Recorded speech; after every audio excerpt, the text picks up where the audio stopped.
Auspician.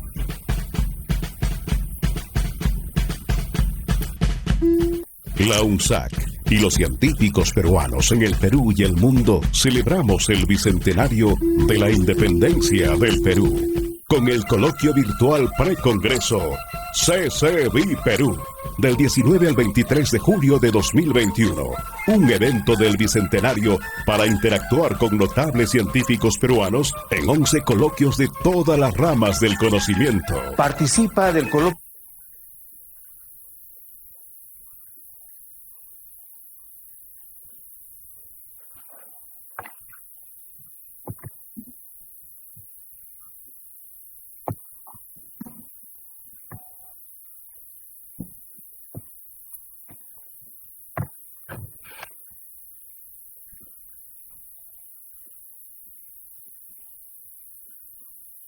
Buenas tardes, doctora Emma, ¿puede hacer uso de la palabra? Bien. Tengan ustedes muy buenas tardes. Es necesario saludar a los asistentes a esta sala virtual del coloquio de química. Primero a las autoridades de las universidades nacionales e internacionales que hoy nos acompañan en esta celebración científica por el bicentenario de la independencia del Perú.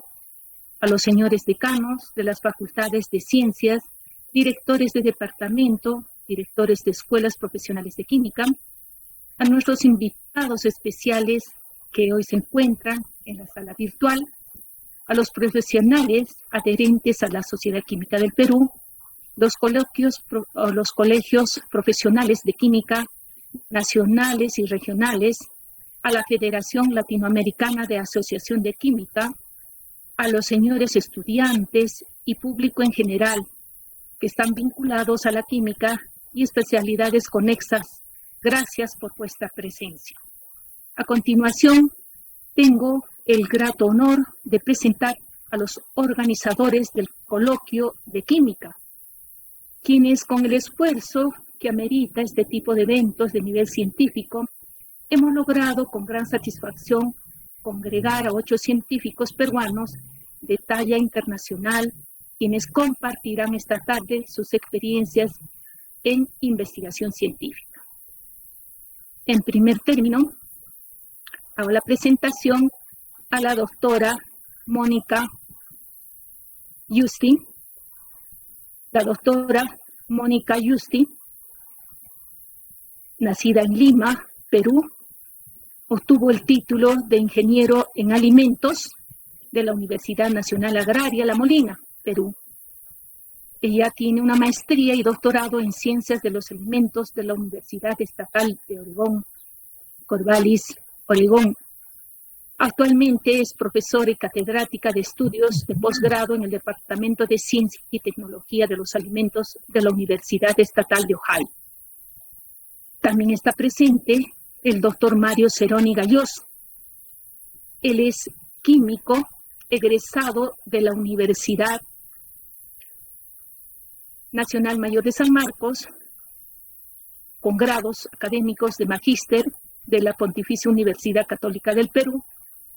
Tiene un doctorado de la Universidad de Oviedo en España y una estancia de investigación en la Universidad de Leipzig, Alemania. Enseguida presento al doctor Juan Zenón Dávalos Prado. No está él presente en sala debido a que hoy día justamente 19 está en vuelo de Madrid a Perú. Pero el doctor Juan Zenón Dávalos es ayacuchano, es egresado y titulado por la Universidad Nacional de Ingeniería de acá de Lima, de la UNI. Es máster en Ciencias, mención química por la Universidad Nacional de Ingeniería. Es doctor en Ciencias de Materiales por la Universidad de Alicante, España. Hoy es científico titular del Instituto de Química Física Rocasolar. También me es grato presentar al doctor Alfonso La Rosa Toro Gómez, el doctor La Rosa peruano de nacimiento, ingeniero químico por la Universidad Nacional de San Cristóbal de Huamanga, es máster en Ciencias Mención Química por la Universidad Nacional de Ingeniería y doctor en Ciencias Materiales por la Universidad Alicante, España. Actualmente Él es profesor principal de la Universidad Nacional de Ingeniería. Y finalmente, la que habla, me voy a hacer la presentación yo misma. Soy cusqueña de nacimiento y orgullosa de ser peruano. Realicemos estudios universitarios en la Universidad Nacional San Antonio de Cusco y ostento el título profesional de químico. Hice mi maestría en bioquímica en la Universidad Nacional Mayor de San Marcos y tengo estudios de doctorado en bioquímica y biología molecular en la Universidad Peruana Cayetano Heredia.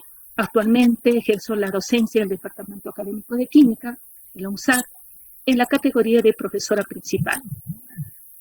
Enseguida vamos a dar inicio al coloquio 1, cuya moderadora es la doctora Mónica Yusti, a quien dejo en el uso del micrófono. Gracias.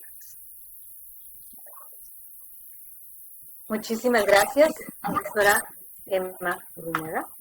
Es realmente un placer para mí haber formado parte de este comité organizador. Fue justamente la profesora Emma la que me invitó a participar en el comité organizador del Congreso, pero específicamente el comité organizador del coloquio de química. El reto era convocar a peruanos científicos que hayan sido de alto impacto y que estén dando contribuciones a la ciencia alrededor del mundo. Cuando empezamos esta tarea, nos pareció que era una tarea muy difícil. ¿Cómo vamos a conseguir tantos peruanos? Y resulta que nos dimos con la gran sorpresa de que teníamos mucho más peruanos haciendo un impacto grande en el mundo y contribuyendo mucho al desarrollo de la ciencia, de los que podíamos incluir en nuestro simposio. Así que lo que ustedes van a ver en estas horas que vienen, bueno, empezando con que es el pre-congreso, el año que viene tendremos un congreso en persona y un poco más extenso, con más tiempo para los expositores para que den sus ponencias. Pero es lo mejorcito de lo mejorcito, diría yo. Y sabemos que hay muchos otros peruanos, muchos otros más científicos que están realmente contribuyendo, no solamente a dejar en alto el nombre del Perú, sino están también contribuyendo a hacer un mundo mejor. Están contribuyendo a mejorar la vida en el planeta. No solamente la vida de los humanos, sino la vida del planeta mismo. Y por eso, el primer coloquio que tenemos el día de hoy se llama Química para la Vida. Es un gran gusto para mí presentarles nuestro primer speaker. Les digo que yo estoy ya hace algún tiempo viviendo en Columbus, Ohio, como profesora en la Universidad de Ohio, y me voy a disculpar desde ya que mi español es un poquito masticado algunas veces, que se me confunde el español con el Spanglish. Así que ahora les voy a presentar a nuestros speakers del día de hoy, nuestros ponentes, y el primero es un gran investigador, el doctor Alfredo Ángeles Boza. Él sacó un bachillerato de química en la Pontificia Universidad Católica del Perú, luego un doctorado en química de la Universidad de Texas A&M y con dos postdoctorados, uno en Texas y otro en Johns Hopkins University. Él ha tenido experiencia como profesor en la Universidad de Cayetano, pero además ha sido investigador en Halliburton, en Houston, Texas, y hace muchos años está ya de profesor en la Universidad de Connecticut, al mismo tiempo que es profesor visitante de una prestigiosa universidad en Alemania, y no voy a intentar decir el nombre. El doctor Ángeles Boza tiene más de 50 publicaciones en revistas indexadas, publicaciones con alto impacto. Tiene 2 patentes relacionadas con composición y métodos para remover contaminantes metales. Y algo que me pareció muy interesante, él inició un programa que se llama Tritium en la Universidad de Connecticut, que es para Tutoring and Mentoring of Underrepresented Minorities. Es una organización que básicamente se ha dedicado a ayudar a estudiantes latinos para que puedan tener éxito en su curso de química. El curso introductorio de química es por tradición el curso donde más alumnos fracasan. Y al ayudarlos a tener éxito en el curso introductorio de química, los prepara para el éxito profesional. Y me parece que es una idea que, si es que él me lo permite, tal vez se la voy a robar, pero muy digna de felicitación. Entonces, ahora nos convertiremos nosotros en su alumno y escucharemos por los siguientes momentos. Desgraciadamente es muy poco el tiempo que tenemos, pero su presentación será sobre péptidos de defensa del huésped e iones metálicos. Muchas gracias, doctor Ángeles Bosa. Bienvenido. Doctora Justi, muchas gracias por la presentación. Quiero agradecer también a todas las organizadoras y organizadores del evento y a la UNSAC por la invitación. Estoy entusiasmado de estar en el precongreso y, por supuesto, mucho más entusiasmado para el año siguiente y estar en vivo en el congreso. Denme un segundo para comenzar a compartir mi ventana. Y si no me equivoco, ahora pueden ver... Está perfecto, se ve perfectamente. Creo que están viendo la forma de presentación, ¿verdad? No están viendo la presentación en realidad. No, ahí está. No. Déjenme cambiar esto. Como pueden ver, soy nuevo en esto de las presentaciones. Denme un segundo y a ver. Sí, perfecto. Ahora creo que sí. Está toda la pantalla. Ajá, ahora sí está toda la pantalla y simplemente voy a poner mi apuntador de láser para que puedan ver a lo que me refiero. Bueno, comencé mi carrera en la Universidad de Connecticut, mi carrera independiente en el año 2012, hace 9 años. Connecticut es un bonito estado y aquellos alumnos que están escuchando, les invito a, si tienen preguntas en cómo realizar estudios de posgrado en universidades de Estados Unidos, especialmente en la Universidad de Connecticut, no necesariamente en las ramas de química o biología, me escriban y hagan las preguntas que deseen. En mi laboratorio hace 9 años comenzamos a trabajar, y digo comenzamos, uso el plural porque yo y mis alumnos somos los que trabajamos en esto y mis alumnos son los que hacen la mayoría del trabajo en el laboratorio. Estábamos trabajando en un par de problemas que son considerados dilemas sociales, ¿no? Uno de ellos es la alta concentración de dióxido de carbono en la atmósfera, algo que debemos reducir porque conduce a estos problemas de cambio climático que este año están afectando terriblemente al hemisferio norte, ¿no? Y el otro del que voy a hablar hoy día, y probablemente hablaré el próximo año, tiene que ver con el mal uso de antibióticos y la necesidad que tenemos como químicos de encontrar nuevas moléculas que puedan servir como agentes antimicrobianos, como antibióticos en el futuro. Y este problema déjenme sacar esto para el otro lado. Ya, ahora sí pueden ver todo. Este problema de la resistencia antimicrobiana, en realidad fue observado hace mucho tiempo. Ya en 1945, el ganador del premio Nobel, Alexander Fleming, en su discurso para el premio Nobel, ¿no?, usó unas palabras muy fuertes para decir, ¿no?, dijo, el hombre ignorante en algún momento va a hacer que hayan estos microorganismos resistentes a los antibióticos, ¿no? Y eso es a lo que nos referimos con resistencia antimicrobiana. Bueno, resulta que comparado con Alexander Fleming, la mayoría de nosotros somos ignorantes y por eso ahora estamos con este problema. Y solo para ponerlo en números, porque posiblemente algunos de ustedes han escuchado el tema, pero no saben exactamente qué tan malo es. En Estados Unidos, ¿no?, que tiene una población de casi 330 millones de habitantes, o sea, eso quiere decir que para Perú, si lo dividen entre 10 estos números, posiblemente le da los números para Perú. hay cerca de 2.8 millones de infecciones y casi 35.000 muertes al año, ¿no? Y si no les interesa mucho lo de las personas, seguro les interesa el dinero, y el costo es de más de 20.000 millones de dólares al año en tratar este problema de resistencia antimicrobiana, ¿no? Y entonces, es un problema muy grave.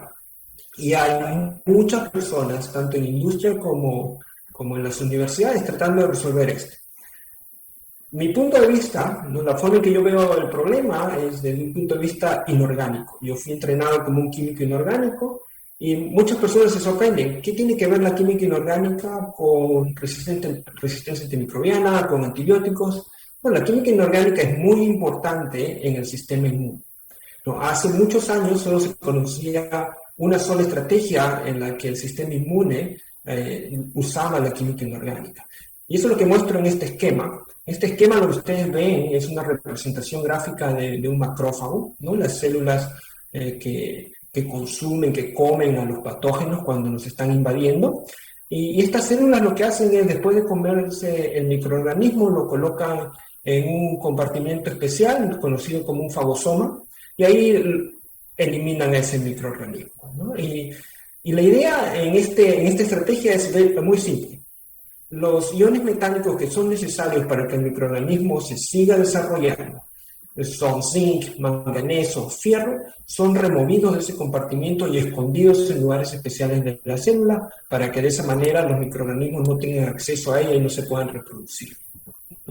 Pero desde hace unos pocos años se ha encontrado otra forma en la que la química inorgánica tiene un papel importante en eliminar microorganismos, y esa es la intoxicación de estos patógenos usando cobre y zinc, ¿no? Entonces se ha descubierto que cuando hay una infección con Escherichia coli o con diferentes micobacterias, lo que sucede es lo opuesto con los iones metálicos. Zinc y cobre son movilizados dentro del fagosoma a concentraciones bastante altas que van a permitir eliminar a estos patógenos. Y como ustedes pueden ver, por ejemplo, en el caso de Mycobacterium tuberculosis, tenemos concentraciones que van por encima de 500 micromolar. Y estas concentraciones son bastante altas, y si tomamos en cuenta que en este mismo macrófago vamos a encontrar también péptidos antimicrobianos, entonces podemos suponer que va a haber una interacción. Y la hipótesis en mi laboratorio fue que la interacción va a ser sinérgica. No va a haber sinergia entre estos dos o tres efectos, moléculas e iones que son usados en el sistema inmunológico. Y no solo en los macrófagos va a haber esta relación sinérgica, sino que también en otros lugares del cuerpo. Por ejemplo, en nuestra saliva tenemos péptidos antimicrobianos, al igual que estos iones metálicos, en nuestra piel, en el sistema urinario. Cuando tenemos una infección urinaria se sabe que los niveles de cobre suben y tenemos péptidos antimicrobianos en ese ambiente también. Por ahora hemos estudiado algunos péptidos de diferentes organismos, de garrapatas, de peces, de tunicatos y hormigas, y hemos aprendido algo de ellos. Y eso es lo que voy a mostrar dentro de un año. También mostraré cómo hemos utilizado esta química que hemos estado aprendiendo para luchar contra organismos que conducen a tuberculosis, a fibrosis cística, y también cómo se puede usar para terapia fotodinámica. Para terminar, porque ya veo que se me acabó el tiempo, 10 minutos fueron muy rápidos. Lo que hemos aprendido sobre estos péptidos que pueden enlazar cobre es que son bastante complejos. No hemos estudiado todos, hemos estudiado solo 3 familias y algunos péptidos de origen no natural que los hemos diseñado para poder aprender sobre ellos. Y tomen en cuenta que hay más de 300 de estos péptidos antimicrobianos que pueden enlazar cobre. Es que hay 2 secciones en el péptido, una donde se enlaza el cobre y otra sección que es la que va a determinar dónde este péptido se va a ubicar dentro de la bacteria. Y todo esto es una química muy emocionante para nosotros porque nos ha dado bastantes sorpresas. Quiero nuevamente agradecer a las organizadoras y organizadores del evento, a la UNSAC y a los estudiantes graduados en mi grupo. la mayoría de los alumnos acá han trabajado en este proyecto de péptidos antimicrobianos y gracias a ellos he podido tener los resultados que les voy a poder mostrar el próximo año. Gracias.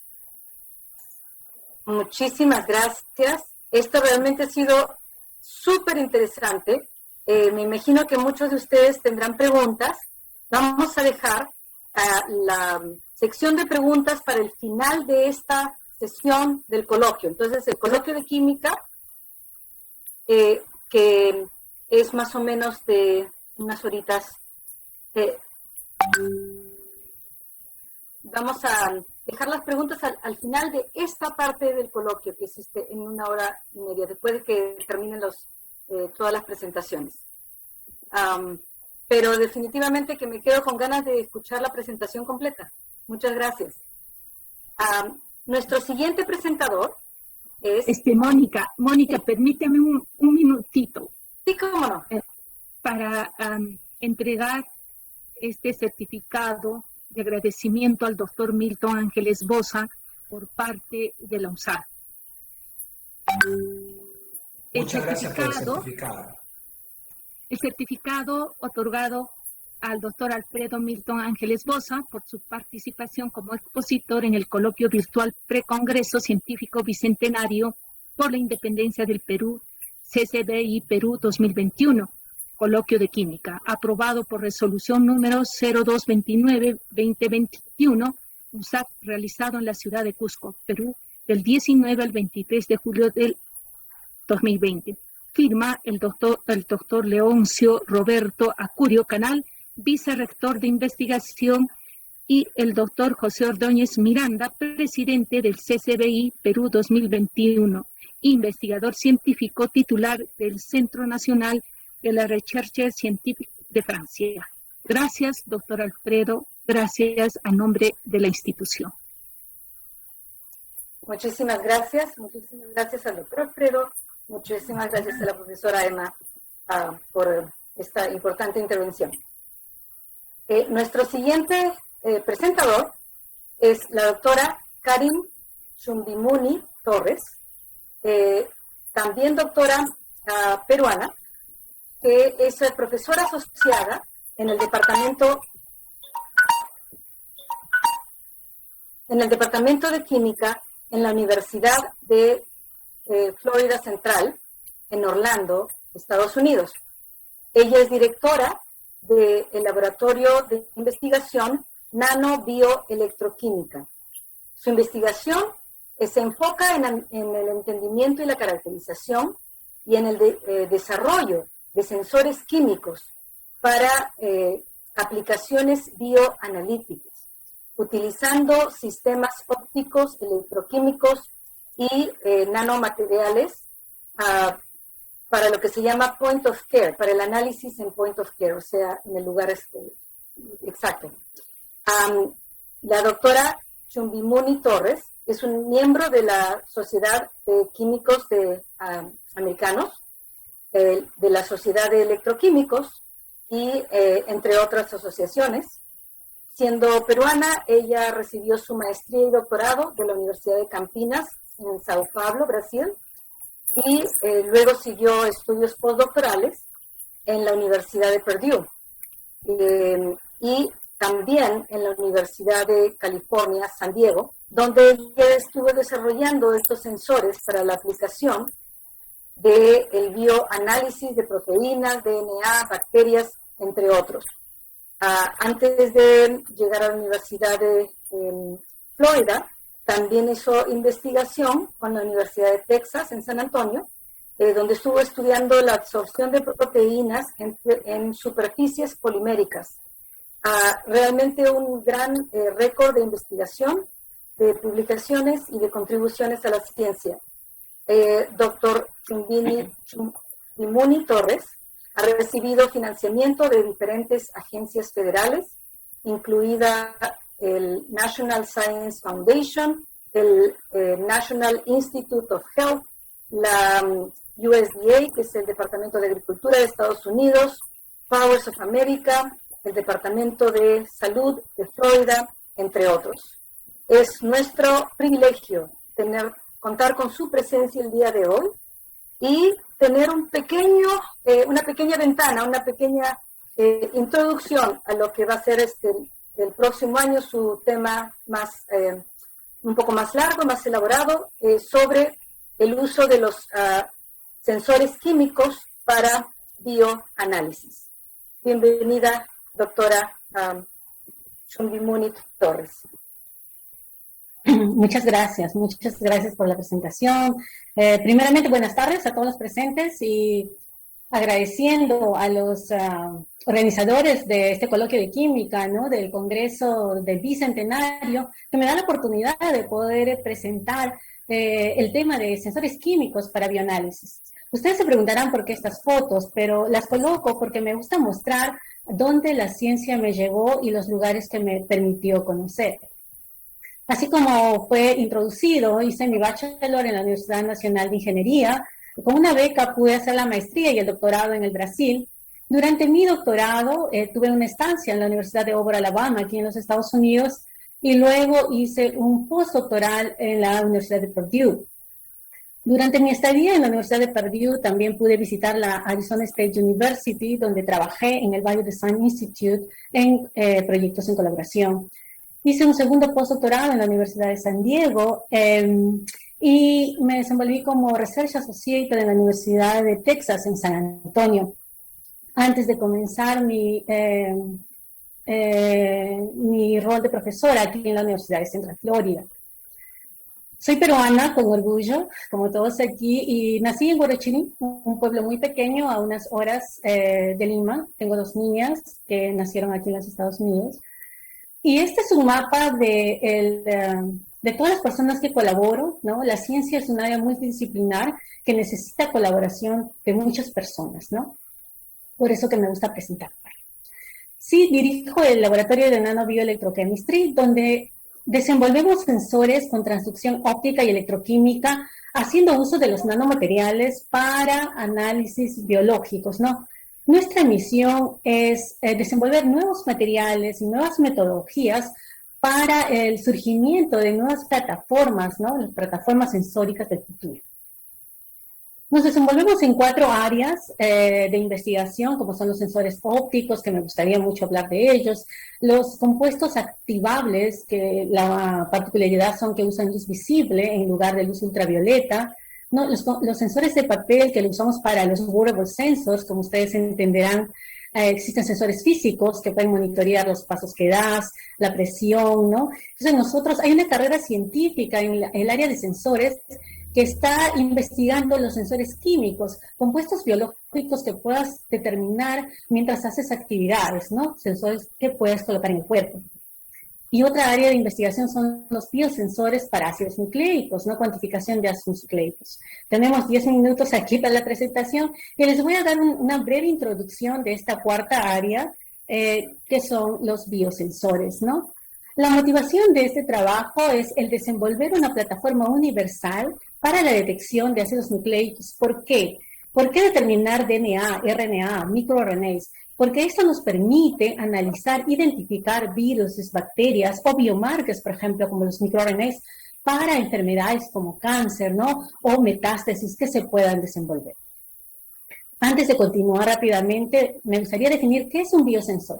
Un biosensor es un dispositivo analítico que detecta un compuesto de interés en una muestra, ¿no? Que posee, se llama biosensor porque posee un compuesto biológico, ¿no? Este compuesto biológico puede ser una proteína, un anticuerpo, un ácido nucleico, que es transducido, este evento químico de reconocimiento, es transducido a una señal electrónica que puede ser medida usando un transductor. Este transductor puede ser piezoeléctrico, puede ser óptico o electroquímico. En este caso, vamos a usar un transductor electroquímico. Ustedes deben conocer lo que es un sensor de glucosa, que es disponible comercialmente. Así que puedes medir la concentración de glucosa. Déjame decirte que es un biosensor electroquímico, ¿no? Y es comercialmente disponible. ¿Por qué detectar DNA? Bueno, siempre es bueno remontarse un poquito en la historia, ¿no? Kramer, en 1996, introdujo por la primera vez la cuantificación de DNA. ¿Cómo? Usó un fluoróforo y un concha. ¿Qué es esto? Cuando un fluoróforo se encuentra muy cercano al quencher, no detecta fluorescencia, entonces no puedes tener señal. Cuando se hibridiza con un target, luego puedes cuantificar, y así la fluorescencia aparece porque el quencher está muy alejado.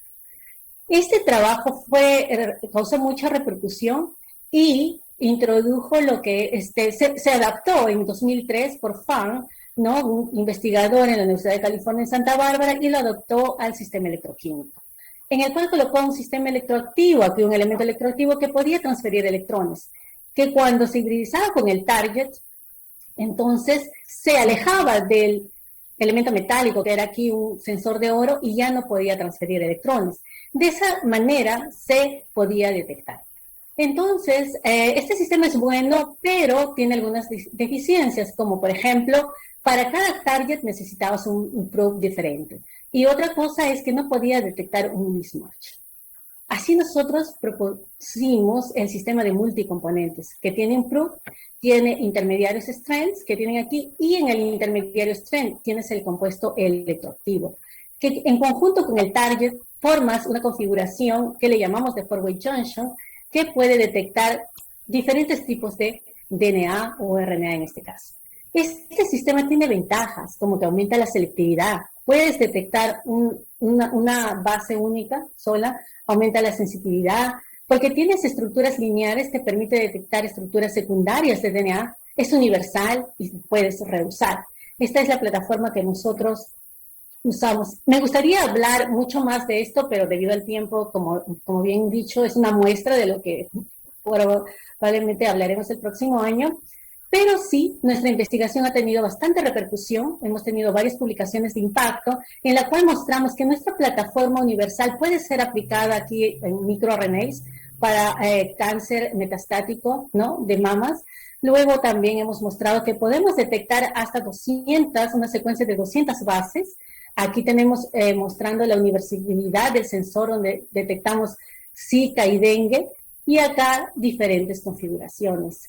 No más importante es nuestra reciente publicación sobre Zika virus, donde demostramos que este trabajo, esta plataforma puede ser aplicada, puede ser desenvuelta en una metodología para análisis de Zika virus en menos de 1 hora. Bueno, te mostré que podemos hacer virus, ¿no? Pero ¿qué hay sobre bacterias? Las bacterias como el E. coli tienen, por ejemplo, el 16S-RNA, que tiene una longitud de 1500 bases. ¿Cómo podemos, usando el sistema electroquímico, ya que es muy largo, ¿no?, poder detectar esto? Para esto hacemos diferentes configuraciones a lo que llamamos, por ejemplo, el five-way junction, donde colocamos el target en la parte superior y así podemos analizar ácidos nucleicos de más de 1500 bases.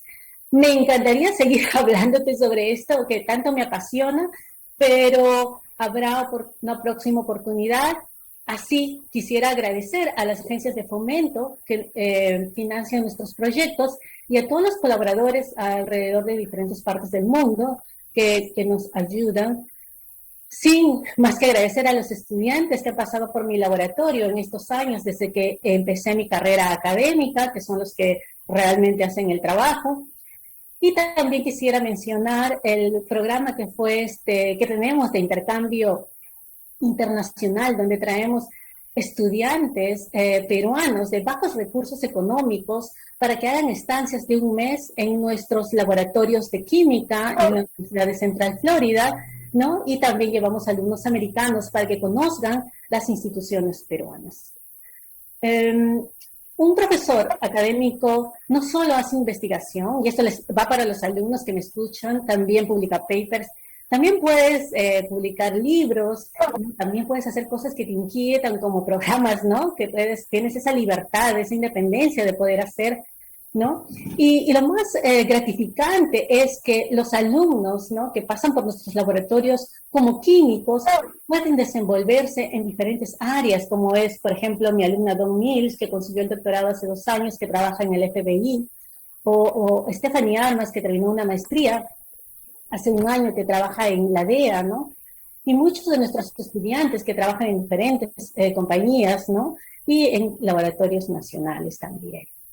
Bueno, sé que el tiempo es corto, pero finalmente solo quisiera invitar a todos los estudiantes que nos están escuchando a que puedan hacer un estudio de posgraduación, de doctorado en la Universidad de Central Florida, en el Departamento de Química, donde tenemos más de 40 profesores en diferentes áreas de investigación en las cuales pueden ustedes seguir sus estudios de posgraduación.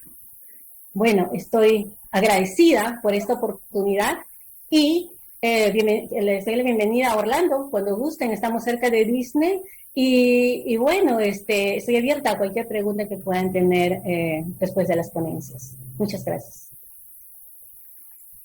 Muchísimas gracias. Otra excelente presentación. Estoy sorprendida no solamente de la calidad de la investigación de nuestros presentadores, sino también de su responsabilidad con el tiempo. Están puntualísimos, no he tenido ni que recordarles del tiempo a ninguno. Y también estaba pensando en qué interesante que tiene que ser esta línea de investigación para que los estudiantes, teniendo Disney al costado, vayan a la universidad. Definitivamente tiene que ser súper interesante y divertida esa investigación. Muy motivador, muy motivador. Profesora Emma. Sí.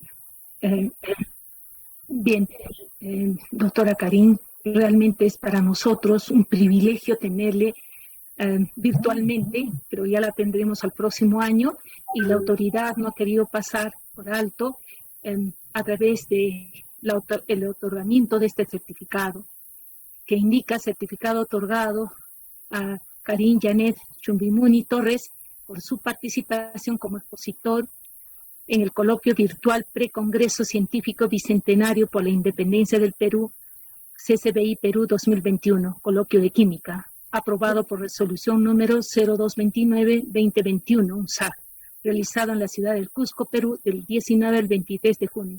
Firman el vicerrector de investigación, doctor Leoncio Roberto Acurio Canal, y el presidente del CCBI Perú 2021, investigador científico titular del Centro Nacional de la Recherche Scientifique de Francia, doctor José Ordóñez Mirenda. Gracias, doctora. Muchas gracias a ustedes. Muchísimas gracias nuevamente. Quiero simplemente señalar además que ahorita tenemos más o menos 600 participantes en este coloquio y los invito a todos a que vayan pensando sus preguntas. Si bien el COVID nos arruinó un poco el plan de tener este encuentro en persona, nos está permitiendo ahorita tener tantos países conectados. Estados Unidos, el Perú, por supuesto, Portugal, Chile y muchos otros países, y desde el lugar que ustedes estén acompañándonos, ya sea diferentes lugares del Perú, tienen en este momento la oportunidad de hacerle preguntas a estos investigadores tan exitosos y tan inteligentes. Así que vayan pensándolas, y las pueden ir poniendo en el chat si quieren, o si quieren las guardan para hacerlas al final de la sesión. Nuestra siguiente presentación es con otra doctora muy exitosa, peruana, la doctora Úrsula González Barrón. Ella es molinera, como yo, de la Universidad Nacional Agraria La Molina. Ella se graduó con honores y después realizó estudios de posgrado en la Universidad College Dublin, en Irlanda, y su doctorado en Ingeniería de Biosistemas, en la misma institución.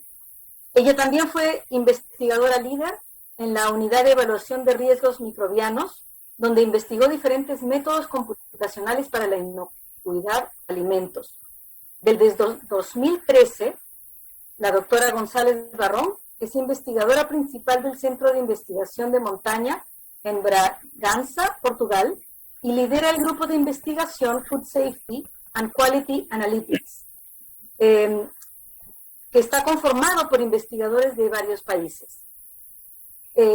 La doctora González Barrón ha publicado más de 120 artículos científicos en revistas de alto impacto, y además es editora en las revistas científicas LWT, Food Science and Technology, en la revista de MDPI, Open Access, Topical Collection Food Modeling, y también es consultora en la organización internacional para la estandarización. Si ustedes han escuchado de los sistemas ISO 9000, los diferentes ISOs, ella es consultora para esta organización y además forma parte de los miembros expertos en evaluación de riesgo de la Organización Mundial de la Salud.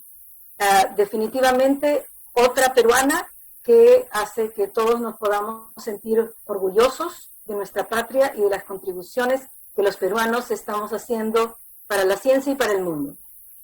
La doctora González Barrón, desgraciadamente, no nos puede acompañar en persona ahorita, pero ella ha enviado su presentación y estaremos escuchándolo a continuación. Muchas gracias.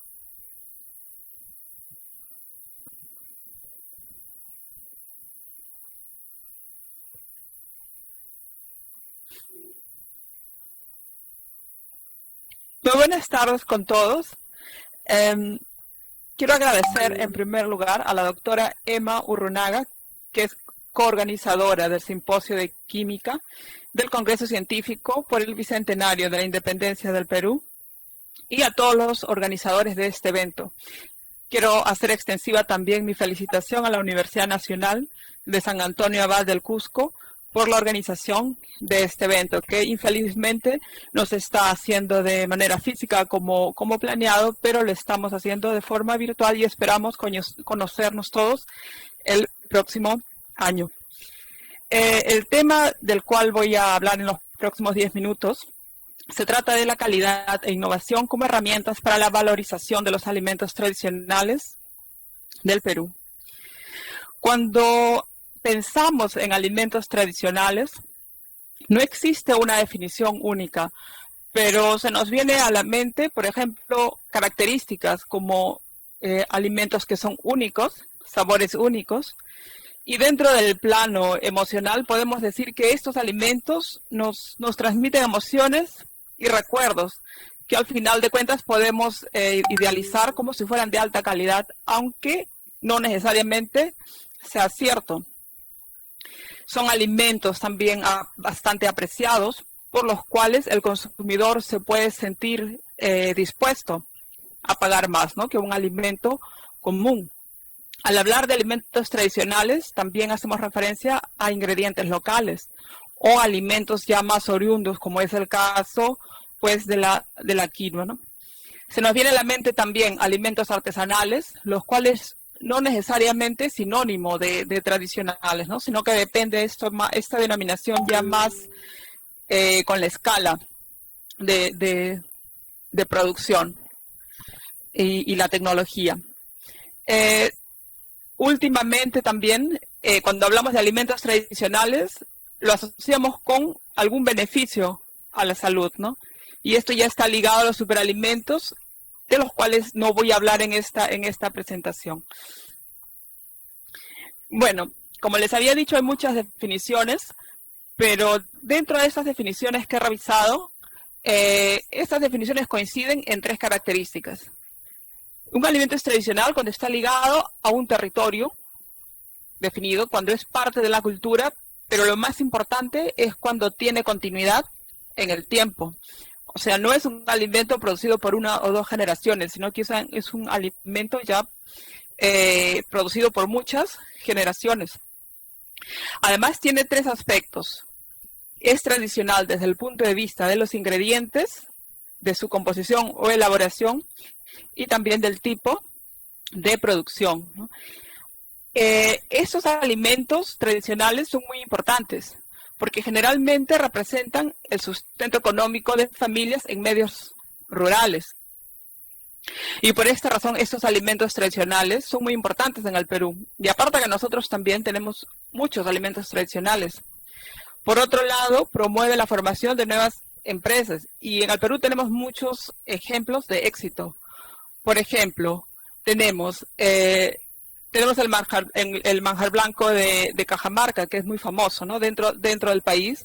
Tenemos productos como tejas y alfajores de Arequipa, también bastante famosos, ¿no? Y así hay otros, y podrían haber otros ejemplos. Estimula el desarrollo local, y también genera, claro, es un motor generador de empleo. Y en otro nivel podemos decir que salvaguarda la tradición y protege contra la globalización, ¿no?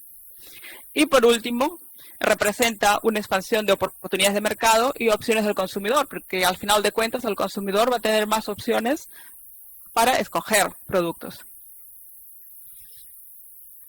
Entonces, nosotros como científicos, como investigadores, podríamos contribuir y deberíamos contribuir a la valorización de estos alimentos tradicionales. Y en mi opinión existen dos pilares para lograr la valorización. Se puede hacer dentro de lo que es el campo de la innovación o dentro del aseguramiento de la calidad e inocuidad. Vamos a buscar también una definición de innovación y no encontramos una definición única, sino varias. Pero creo que la más fácil, la definición más fácil es que innovación se refiere a la introducción exitosa de algo nuevo, que puede ser un ingrediente, una tecnología, pero sobre todo tiene que ser útil, porque hay innovaciones, ¿no?, que no son tan útiles. ¿No? Una innovación tiene que ser entonces útil. El otro pilar entonces es el aseguramiento de la calidad y de la inocuidad. Ahora, esto es muy importante dentro del marco de los alimentos tradicionales, porque lo que hemos visto en nuestro grupo de investigación aquí en Portugal y para alimentos de esta región, es que esos alimentos tradicionales varían mucho. Son formulados con pequeñas variaciones de lote a lote, varían en calidad final, varían en estabilidad microbiológica. Y entonces la idea es darle al productor, nosotros como científicos y como investigadores, darle al productor las herramientas para que él tenga un negocio sostenible, producción de alimentos que sean siempre de buena calidad, ¿no? Ahora, en esta presentación, entonces, he tomado dos casos. El primero, desde el punto de vista de innovación, que se refiere a la harina de algarrobo, vamos a verlo a continuación, y el otro, como aseguramiento de la calidad, pero más que nada de la inocuidad, y he escogido las semillas de achiote. En nuestro grupo de investigación estamos trabajando con estos alimentos tradicionales y artesanales, pero también hemos tenido oportunidad de hacerlo con alimentos peruanos, ¿no?, con algunos. Y voy a presentar en esta ocasión dos. El algarrobo, como ustedes saben, es una especie, o mejor dicho, el algarrobo es un árbol bastante famoso en el Perú, pero no es, la especie no se trata de una única especie, sino que existen alrededor de 44 o 45 especies de árboles de algarrobo en el mundo, y de las cuales 40 se encuentran concentradas en continente americano. Ahora, Prosopis pallida, o también se le conoce como algarrobo pálido, sí es una especie nativa de la costa semiárida del Perú y también del Ecuador.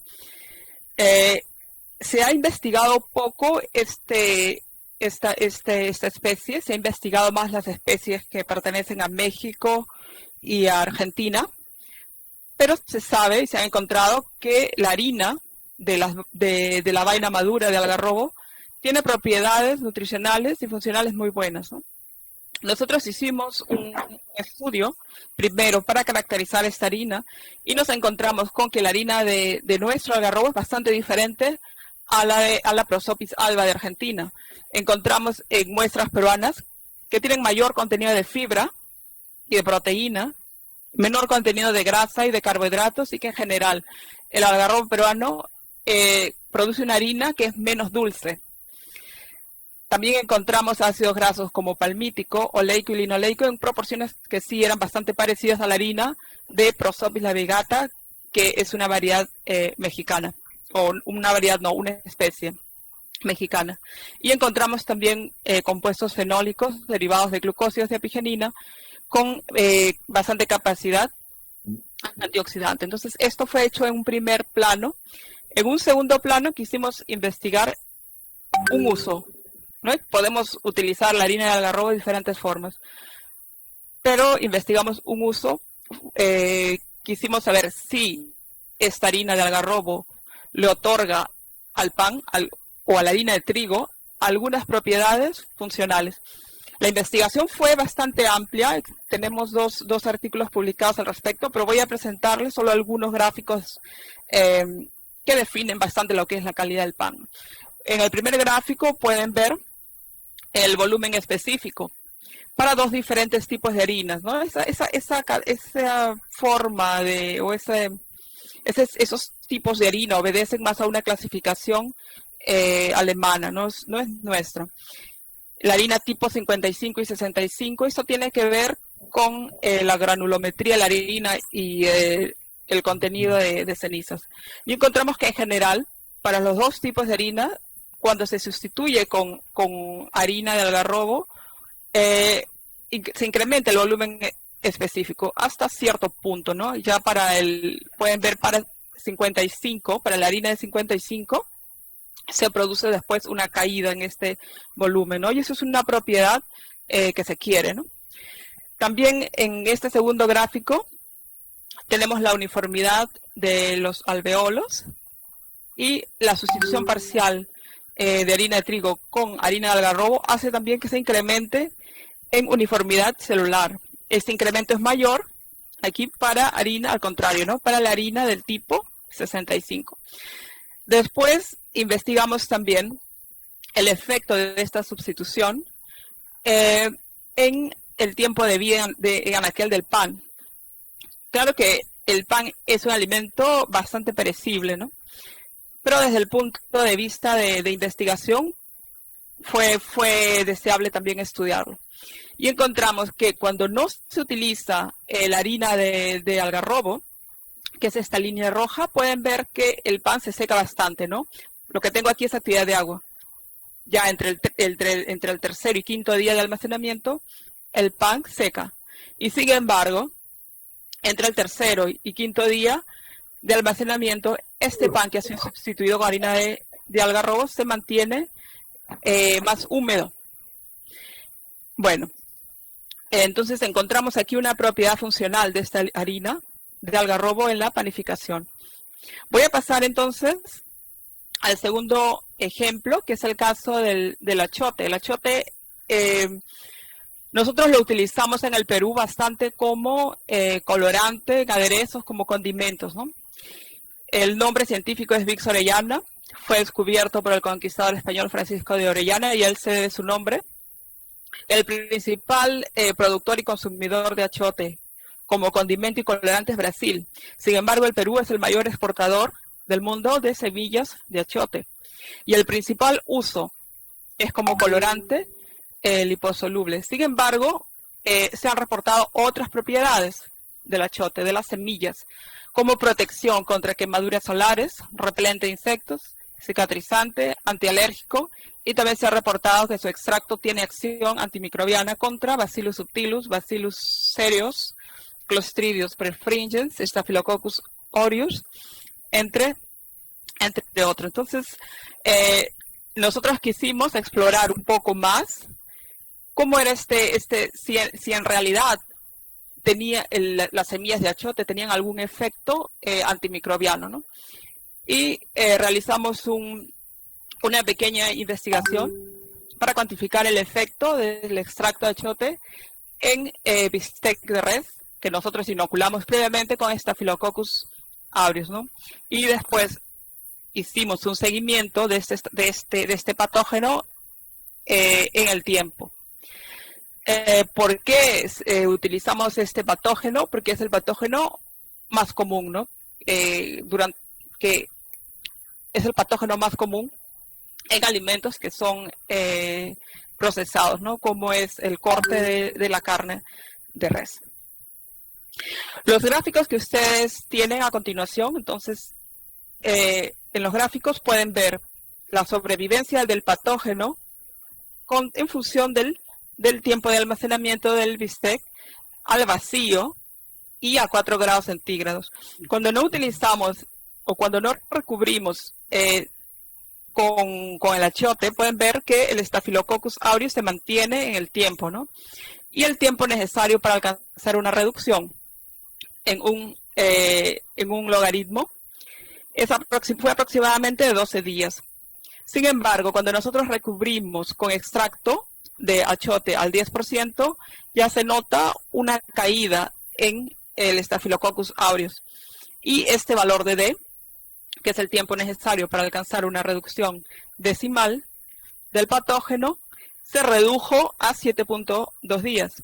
Cuando tratamos los bistecs de res con extracto de achiote al 20%, se notó todavía una caída mayor. Y también utilizamos un tratamiento a 30%, que fue aún mejor, pero que no lo estoy presentando, la verdad, por falta de espacio aquí en la diapositiva. Entonces, como conclusión, podemos decir que hay mucho campo por investigar en el Perú, porque tenemos muchos alimentos tradicionales que debemos valorizar. Pero esta valorización no puede realizarse sin sustento. Tenemos que hacerlo de forma científica, ¿no? Todo basado en ciencia. Los pilares de valorización pueden ser uno u otro, innovación, o asegurar, mejorar la calidad y la inocuidad de estos productos. En un futuro, tal vez cuando seamos capaces, ¿no?, de producir alimentos tradicionales de mayor calidad y de una calidad más sostenible en el tiempo, entonces podemos mirar hacia la implementación de etiquetas de calidad. Estas etiquetas de calidad se utilizan mucho en Europa, como por ejemplo la denominación de origen, ¿no?, para promover el origen, la tradición y la tipicidad de los alimentos tradicionales. Si quieren más información sobre los dos casos que he presentado, tienen la siguiente bibliografía. Bueno, muchas gracias por su atención y saludo a todos los colegas presentes con un fuerte abrazo desde Portugal. Gracias.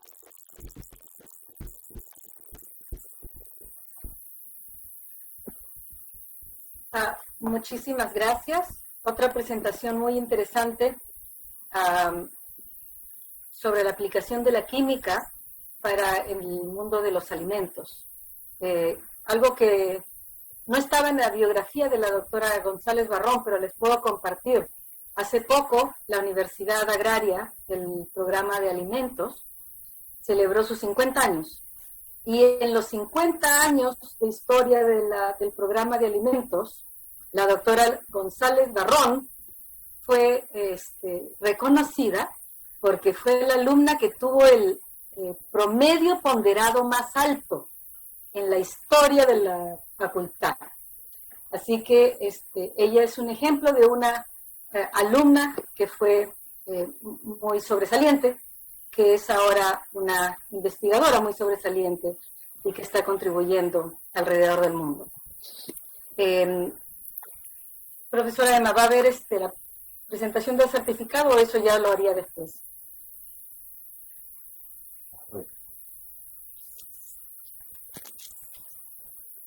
Está sin volumen. Perdón, sí, estaba sin micro. Decía que probablemente no tienen el momento el certificado. Seguiremos, Mónica, con el doctor que está presente, ¿no? Doctor. Perfecto. Entonces damos ahora paso para nuestra última presentación. Mónica, han puesto el certificado. Bueno. La Universidad Nacional San Antonio Abad del Cusco, el vicerrector de investigación, tiene bien, a modo de agradecer a todos los investigadores que están participando en este evento, coloquio virtual precongreso, a la doctora Úrsula Andrea González Barrón por su participación como expositora en el coloquio virtual precongreso científico bicentenario por la independencia del Perú, CCBI Perú 2021, coloquio de química, aprobado por resolución número 0229-2021, SAC, realizado en la ciudad del Cusco, Perú, del 19 al 23 de julio del 2021. Firma el vicerrector de investigación, doctor Leoncio Roberto Curio Canal, y el presidente del CCBI Perú 2021, investigador científico titular del Centro Nacional de la Recherche Scientifique de Francia, doctor José Ordóñez Miranda. Gracias. Muchísimas gracias. La última presentación de esta primera parte, primer coloquio de química, para cerrar con broche de oro, estará a cargo del doctor Franco Pedrecci. Él sacó maestría y doctorado en Ciencia de la Ingeniería en la Pontificia Universidad Católica de Chile. Hizo un postdoctorado en la Universidad de Lund, en Suecia. Luego fue profesor asistente y asociado de CITAL de la Universidad de Santiago de Chile. Y luego profesor asociado en el Departamento de Ingeniería Química y Bioprocesos de la Escuela de Ingeniería de la Pontificia Universidad Católica, donde continúa trabajando. Él es autor de más de 60 publicaciones en el área de alimentos y 12 capítulos de libros. Es investigador principal en 3 proyectos Fondesit regulares y 2 como investigador. Ha ganado diferentes premios, como el premio Panamericano IMBO de la versión 2006 y también del 2008. Es revisor de artículos científicos en revistas internacionales de gran prestigio y es un expositor que tiene realmente una gran fama internacional y que ha contribuido mucho al avance de la ciencia, pero que también se mantiene siempre contribuyendo a los avances en el Perú, con viajes bastante seguidos en los que da sus ponencias para continuar apoyando el desarrollo de la ciencia en el Perú. Entonces, bienvenido, doctor Franco Pedrecci. Ok, muchas gracias por la presentación. Primero que todo, saludos a todos y agradecer a la organización del Congreso. Y bueno, exponer que el tema que les voy a presentar brevemente es la formación de compuestos tóxicos por exceso de calor durante el proceso de alimentos. Para esto hay 2 puntos fundamentales. Generalmente, para formar compuestos tóxicos por calor, uso operaciones unitarias que transfieren harto calor, como por ejemplo fritura, horneado, extruido, pero también va a ser importante la composición de las materias primas, porque de acuerdo a los precursores que tengan las materias primas, van a haber reacciones y estas reacciones van a ser las que van a formar los compuestos tóxicos a temperaturas altas, ¿ya?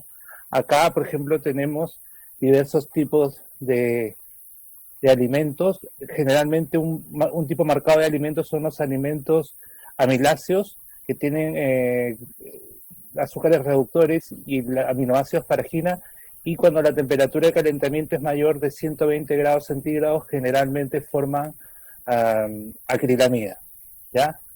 Por ejemplo, en el caso de las carnes, la estructura fundamental es una estructura matricial proteica, donde tenemos azúcares, aminoácidos y otros compuestos que hacen que por reacción de precursores formen, por ejemplo, aminas heterocíclicas y no formen acrilamida en el caso de las carnes, ¿ya? Entonces hay diferentes, de acuerdo a la matriz, a la composición de la matriz, va a ser el compuesto tóxico por el exceso de calor que se forma, y es fundamental la aplicación de calor a través de una operación unitaria que use exceso de calor, que son varias, como les he dicho, ¿ya? Entonces, acá hay varios puntos. Generalmente, cuando uno usa calor en alimentos, produce una reacción, que es la reacción de Maillard, que es una de las reacciones, si no la más importante en alimentos, ¿ya? Se llama Maillard Reaction, y también tenemos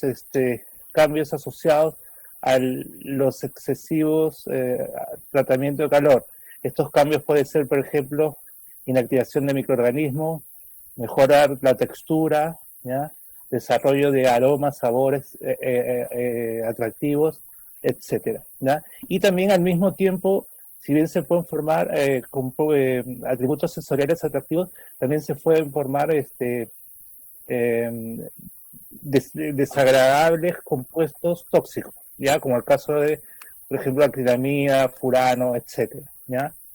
Si uno parte, por ejemplo, de la reacción de Maillard, tenemos para lograr temperaturas altas, puedo tener diferentes operaciones unitarias como horneado, fritura, y esto va a producir generalmente, si lo manejo bien, atributos sensoriales atractivos y también compuestos que pueden ser sospechosos y que pueden formar cáncer, y cuyo estudio se hace con animales para ver realmente si son tóxicos o no. Los atributos sensoriales se pueden dividir entre el aroma, el sabor, el color, y en general sobre que el consumidor lo acepte. Al final, lo que quiero producir con estos tratamientos de calor es producir alimentos que sean aptamente aceptables por el consumidor, pero que minimicen el riesgo de compuestos tóxicos como la acrilamida o la formación de otros por exceso de calor. Acá tenemos un gráfico que es bastante ilustrativo. Por ejemplo, en el primer recuadro tenemos café, que tiene los precursores parecidos a los compuestos amilasos para formar acrilamida. Tenemos la carne, que dije que formaba aminas heterocíclicas. Abajo tenemos una tostada, que es un pan quemado, que viene a ser un producto amiláceo, y papas fritas, que es una papa frita, y eso produce también un alimento amiláceo, ¿ya? Dentro de los principales compuestos tóxicos, uno de los que está más de moda es la acrilamida, se forma sobre 120, es cancerígeno en animales de experimentación, no se ha demostrado que sea cancerígeno en humanos, pero actualmente viene siendo estudiado a profundidad, y en muchos países se ha calculado cuánta acrilamida las personas comen a través de las dietas comunes en los diferentes países.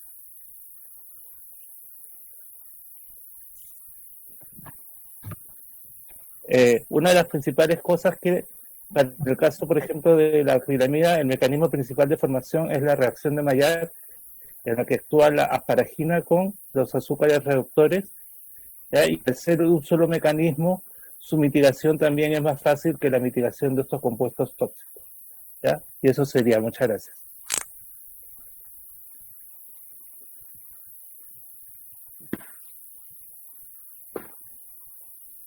Muchísimas gracias. Súper interesante.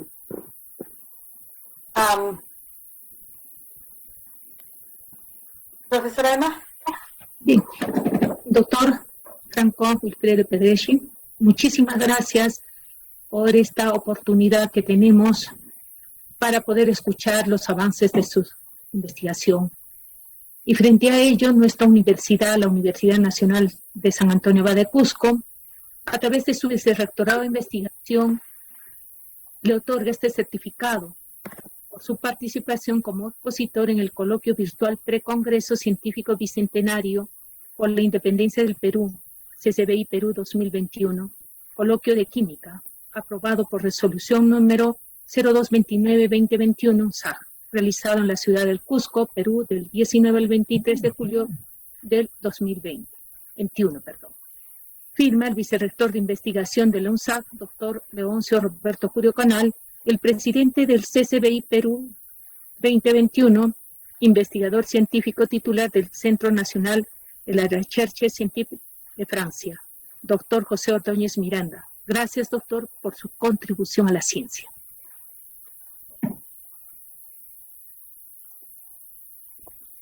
Excelentes presentaciones.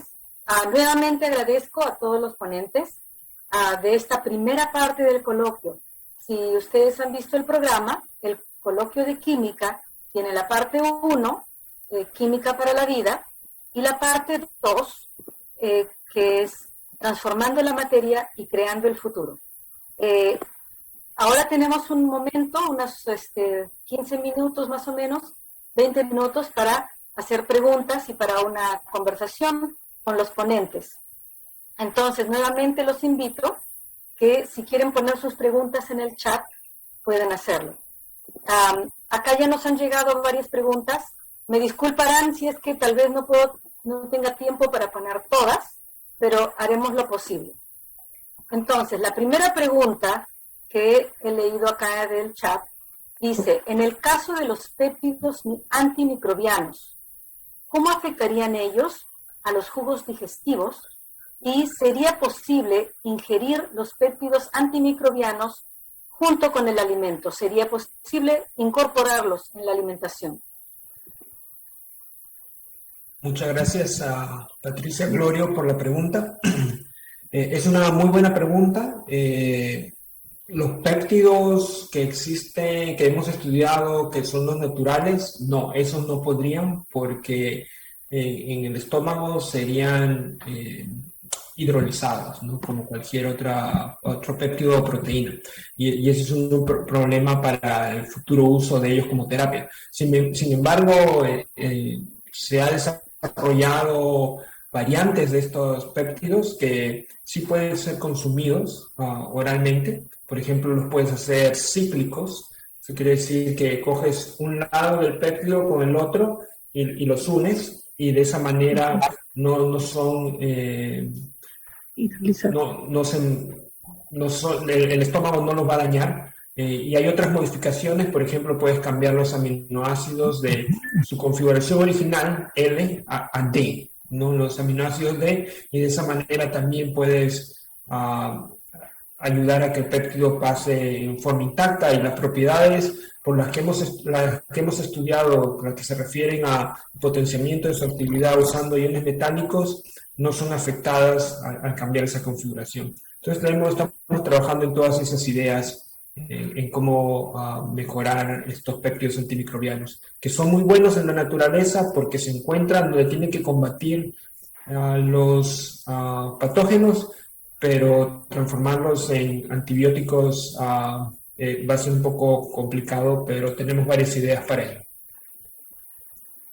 Y en seguimiento a esa misma respuesta, si se hace esa modificación en los aminoácidos, ¿afectaría su valor nutricional?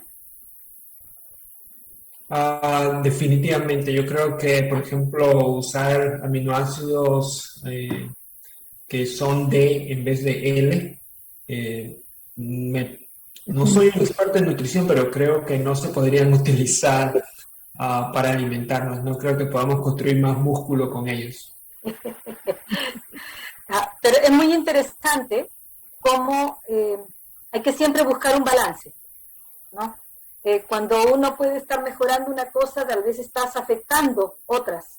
Entonces, ¿cuál es la mejor manera de proveer el beneficio adicional sin tener un efecto negativo en otros aspectos?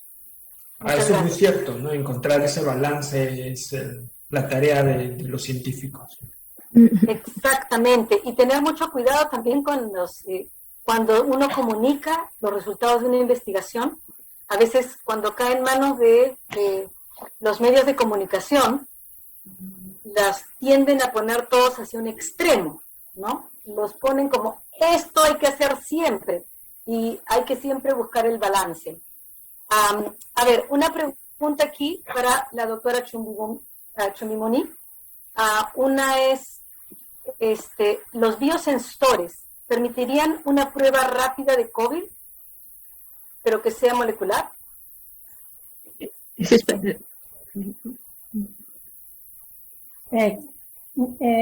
pruebas moleculares, de hecho nosotros estamos aplicando nuestra plataforma, ya que el objetivo es una plataforma universal que puede ser aplicada a cualquier tipo de virus. Entonces, de hecho, nosotros tenemos una publicación que está a punto de salir para SARS-CoV-2, ¿no? Donde hemos demostrado, hemos escogido un fragmento que coge todas las variantes, ¿no? Entonces, esa es la investigación que hacemos, la particularidad, ¿no? Que es una plataforma que se puede extender, y acabamos de ganar un grant para HIV también, ¿no? Entonces, por eso que desenvolvemos estas plataformas universales que pueden ser fácilmente adaptadas con estas problemáticas de infección, de enfermedades infecciosas que se vienen. La idea es estar preparados para el momento, ¿no? Entonces, esto es la idea que hacemos. Entonces, como respondiendo a la pregunta, la plataforma ya se aplica en nuestro laboratorio para SARS-CoV-2, ¿no? Alumnos de pregrado incluso pueden manipular con mucho éxito estos sensores. Entonces, la respuesta es sí, ¿no? Para un análisis molecular, ya que estamos viendo los ácidos nucleicos, ¿no? Eso es lo que hacemos justamente con esta plataforma. Y sí, hay bastante interés en este tema. Justamente dos de las preguntas eran más o menos sobre exactamente lo mismo. Y acá parece que es un seguimiento de esta pregunta. ¿Los péptidos antimicrobianos de alguna manera pueden ayudar a luchar contra el SARS-CoV? Sí, hay muchos péptidos que han sido usados como antivirales y yo siempre he visto varios artículos que han salido recientemente en que pueden eliminar el virus o inactivar el virus del SARS-CoV-2. En mi laboratorio no hemos hecho ese trabajo. Pensamos que habían suficientes investigadores trabajando en eso.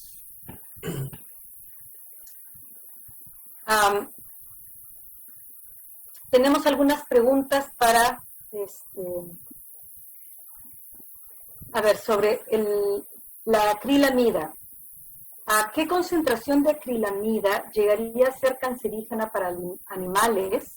Y si todos los alimentos fritos o quemados o los que sean asados al carbón serían cancerígenos. Y veo que hay una gran preocupación aquí por los anticuchos y el pollo a la brasa. Si es que estos alimentos serían un peligro. Nos dará paz y tranquilidad de comer nuestros alimentos peruanos. Doctor Pedrecci.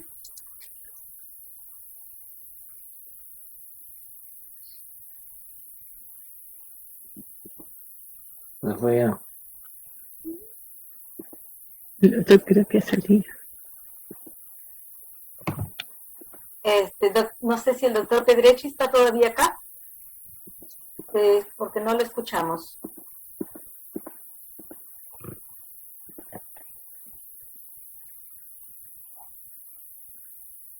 La pregunta estaba bastante relacionada con la presentación que dio el doctor Pedrecci, pero si por casualidad alguno de los otros investigadores quisiese comentar, están bienvenidos.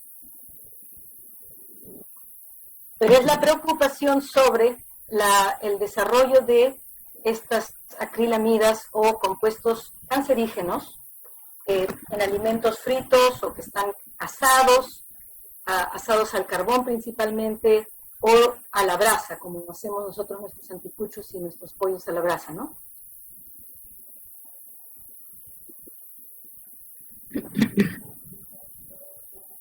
En realidad, mientras escuchaba la presentación del doctor Pedrecci, estaba yo justamente reflexionando cómo, nuevamente en ese balance que mencionaba hace unos momentos, ¿no? Generalmente, nosotros necesitamos cocinar las carnes para que sean saludables, para que sea mayor su digestibilidad y para eliminar los microorganismos patógenos con el calor. Podría ser una tendencia del consumidor el querer aplicar la mayor cantidad posible de calor en esta carne, en este producto, para así eliminar todos los microorganismos y que sea más seguro. Sin embargo, mientras uno continúa abusando con calor, está originando otro tipo de efectos que pueden ser indeseables.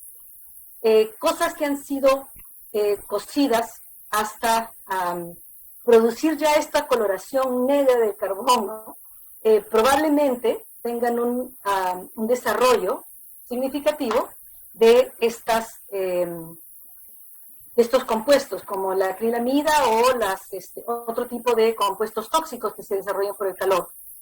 Buscar ese balance entre administrar una cantidad necesaria de calor como para inactivar a los microorganismos, pero sin el abuso de excederse en el uso del calor.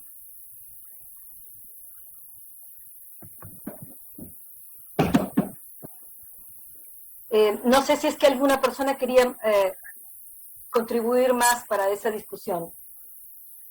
Veo que acá en el chat están compartiendo algunos comentarios también.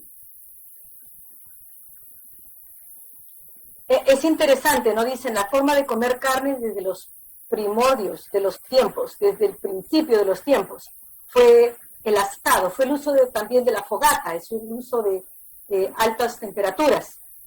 Pero si consideran la expectativa de vida en estos tiempos, que es mucho más larga, que la expectativa de vida al inicio de la raza humana.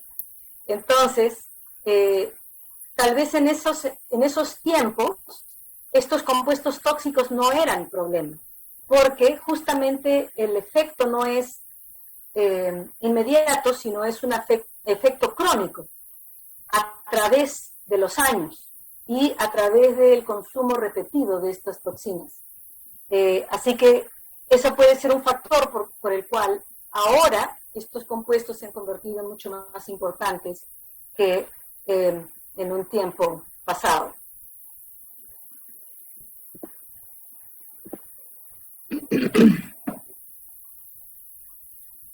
A ver, tengo una pregunta acá que es bastante general y que iría para cualquiera de los ponentes.